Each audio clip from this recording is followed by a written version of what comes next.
Welcome to Baruch Menashe's podcast. This is a space for rigorous exploration of human development, psychology, and social interactivity. Each episode examines the underlying structures of thought, behavior, and interaction, offering insights drawn from education, research, and philosophical reflection. Here we engage deeply with ideas, question assumptions, and illuminate the patterns that shape both individual growth and collective experience.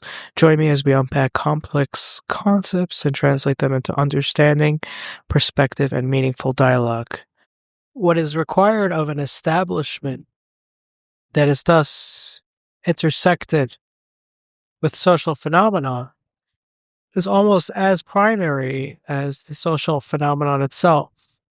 The established precedent organizes the information, psyche material, and internal social process in order to allow a fulfilled intersection to take place. Although the established precedent does not exemplify itself in the manner that would be approached as a social sentiment itself, all because it is in the establishing process. What engineers the establishment, even the connotation of establishment as something that is archaic and traditional, is the very notion that it is impossible to generate a social framework from which to participate with sentiment if it is in the establishing precedent. Because of this, not only is there a lack of informational detail of establishing process, it is also without intention or motivation to enjoin it, such a faculty of process. Even the notion of organizational process is the attribute of applying specific aspects that are in its regular stance unavailable to be set in a criteria that streamlines with other organizational aspects.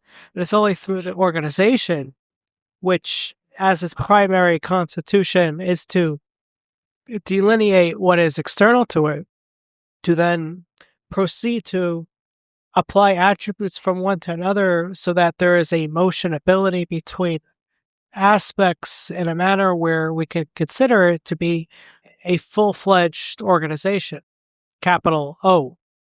Without the organization, that is, if an individual is not organized psychologically, materially, structurally, then the process for which they enjoin does not meet, according to its attributes, sufficient enough for other aspects of their process. The problem is in the extreme critical nature of what is not organized, as though it is somehow not exacting as an exemplified existence, which is contrary to what is occurring.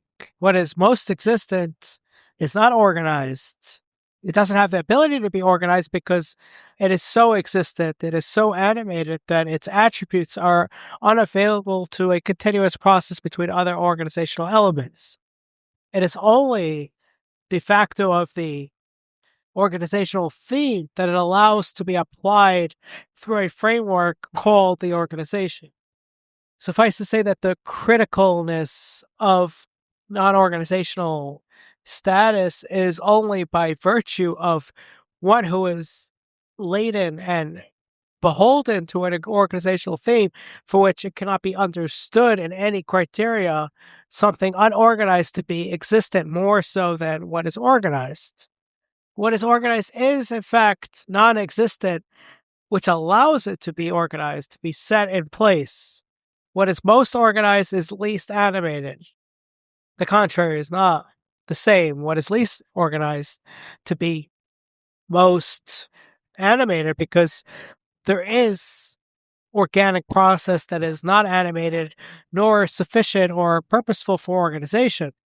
It is only the case that animated process that does not have an organizational bedrock or final process begins to become erratic and dysfunctional. We need to correct even the term dysfunction in this context, because it is not dysfunctional that it is lacking all functionality. It is rather a function that is so purposeful for each of its aspects that it cannot function alongside other aspects. It is also the tenacity towards the psychiatric individual, the psychiatric psyche, or beholden to a psychiatric institution, that it is, although dysfunctional, it is somehow inhuman as well. Contrary to this, it is most human, most exemplified as an animating psyche and its specifics, so much that it is unavailable to the organizational theme that allows for coherency between social process. If we were to create a world experience solely based on the psyche happenstance of the individual, solely based on the internality, and unequivocal to social exchange and process, we would find an enlightening, sufficient experience of being, almost more so than in the regular reality framework of social process.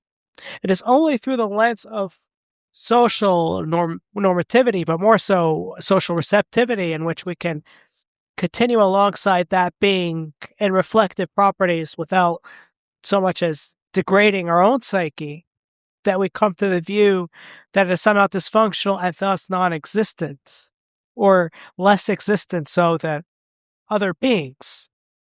Of course, this is the biological justification for applying a metric of value according to what can be engineered through social continuance, and to remove that which cannot be applied as such, because the social group is most developed according to its continuity and development, and this being is in some way contrary to that.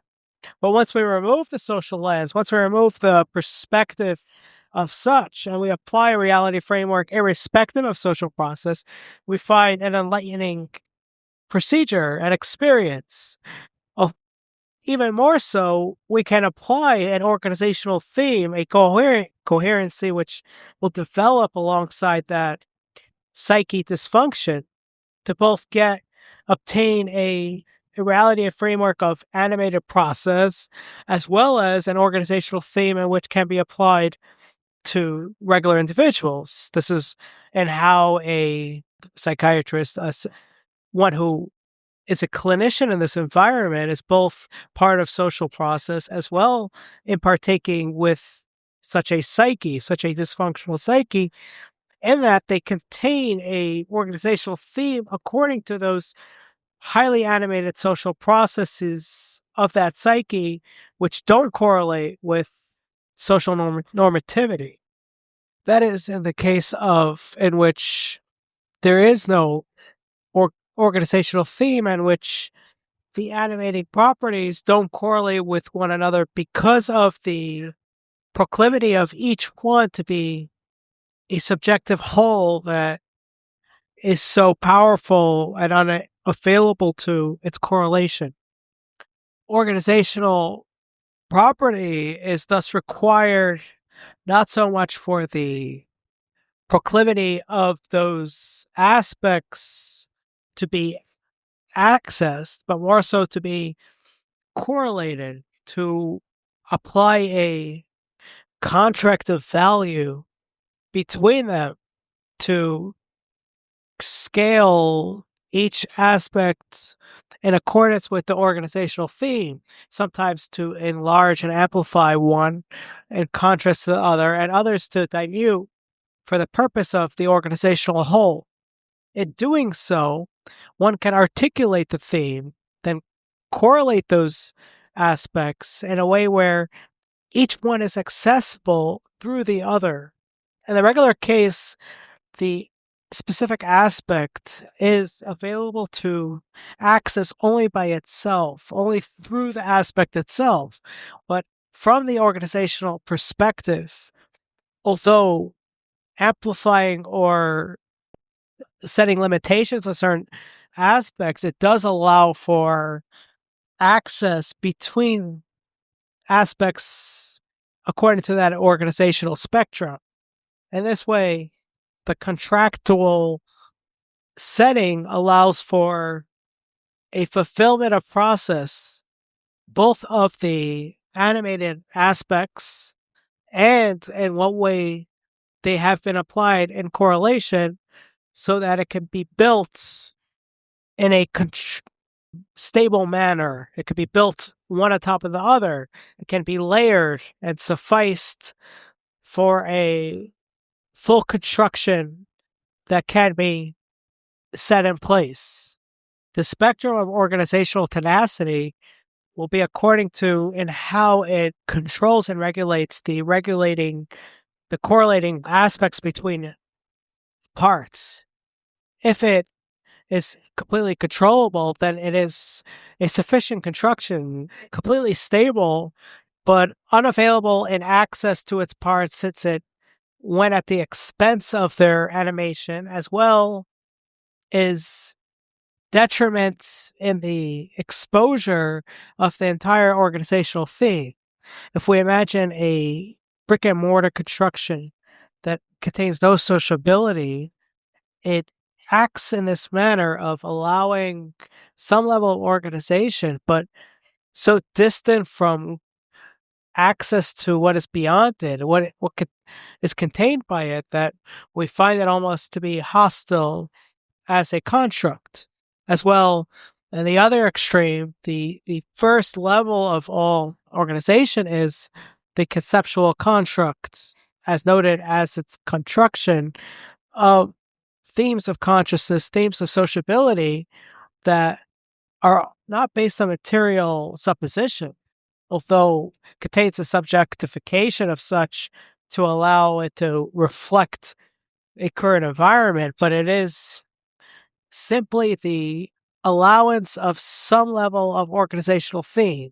For example, in the way there's universal concepts such as birth and death and coming of age and other major life concepts that are organizational themes that cover animating aspects but do very little in regulating it, so that even when we mention it, it doesn't sound very stable and is rather referred to as a universal theme rather than what it truly is, as some limitation and thus a construct of organization.